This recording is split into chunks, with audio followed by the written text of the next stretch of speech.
Trump के दोबारा सत्ता में आने के बाद से दुनिया एक बार फिर से ये देख रही है कि अमेरिका की फॉरेन पॉलिसी कैसे एस्टैब्लिश्ड ग्लोबल नॉर्म्स को लगातार तोड़ रही है। उनके भाषणों और एक्शन से ये साफ हो गया है कि वे ट्रेडिशनल अलायंसेस और इंटरनेशनल कोऑपरेशन के मॉडल को चैलेंज कर रहे हैं।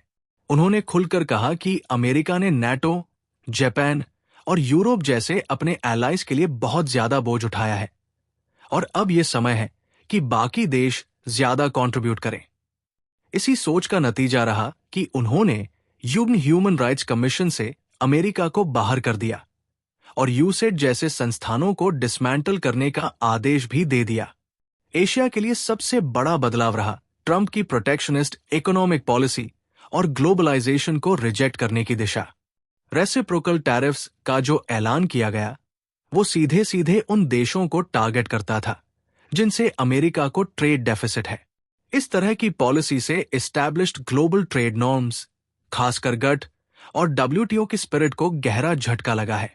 ईस्ट एशिया में ये एक बड़ा चिंता का विषय बन गया है क्योंकि वहां की इंडस्ट्रीज हेविली डिपेंडेंट है ओपन सप्लाई चेन्स और क्रॉस बॉर्डर ट्रेड पर। इस शिफ्टिंग ग्लोबल ऑर्डर में अब अमेरिका ये संकेत दे रहा है कि वो अब ग्लोबल रिस्पॉन्सिबिलिटी लेने वाला नहीं बल्कि सिर्फ अपना फायदा देखने वाला पाव बनेगा। ये चेंज धीरे धीरे हो रहा था, लेकिन ट्रंप की पॉलिसीज ने इसे एक शार्प टर्न दे दिया है जिससे अलायंसेस, इंस्टीट्यूशंस और शेयर्ड वैल्यूज सभी पर असर पड़ा है। इसका इनडायरेक्ट इम्प्लीकेशन ये भी है कि आज पूरी दुनिया को ये रियलाइज हो रहा है कि वे कितने हद तक अमेरिका पर डिपेंडेंट थे।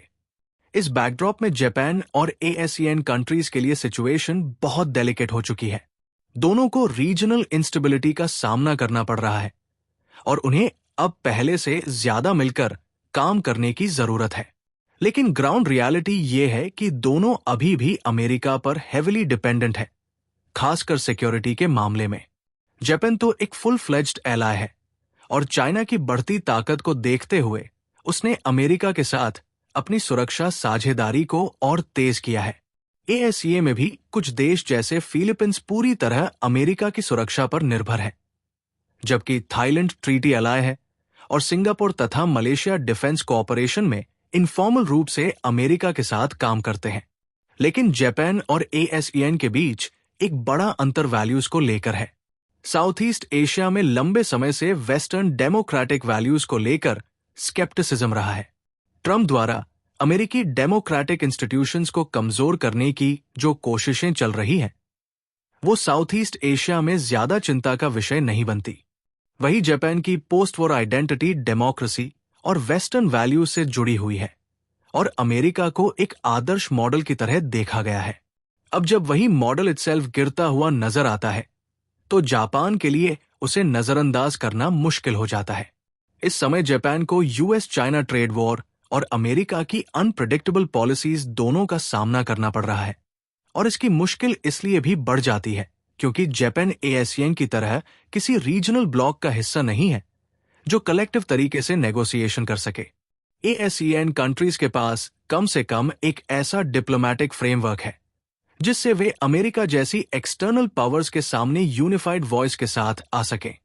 फरवरी में मलेशिया ने ASEAN चेयर के तौर पर एक ASEAN समिट का प्रस्ताव रखा था जिसमें अमेरिका की टैरिफ पॉलिसी पर बात की जानी थी। चाहे ये समिट आगे न भी बढ़े, लेकिन ASEAN के पास बातचीत और सामूहिक प्रतिक्रिया का एक इंस्टीट्यूशनल मेथड तो है जो जापान के पास नहीं है। अब जरूरत है कि जापान और ASEAN मिलकर एक प्रेडिक्टेबल और स्टेबल स्ट्रैटेजिक एनवायरनमेंट तैयार करें और रीजनल इकोनॉमिक ऑर्डर को जितना हो सके ओपन और फ्री बनाए रखें। इसके लिए एक मल्टी लेयर्ड डिप्लोमेसी चाहिए जो मेजर पावर्स के साथ ही मिडिल और स्मॉल पावर्स को भी साथ लेकर चले। किसी भी एक कंट्री या अलायंस पर पूरी डिपेंडेंसी अब सुरक्षित नहीं रह गई है। यही वजह है कि आज के जियोपॉलिटिकल माहौल में जापान और ASEAN को एक स्ट्रैटेजिक पार्टनरशिप के रूप में अपनी कोऑर्डिनेशन को गहरा करने की जरूरत है, क्योंकि रीजनल स्टेबिलिटी अब किसी एक पावर से नहीं बल्कि कलेक्टिव कोऑपरेशन से ही संभव होगी।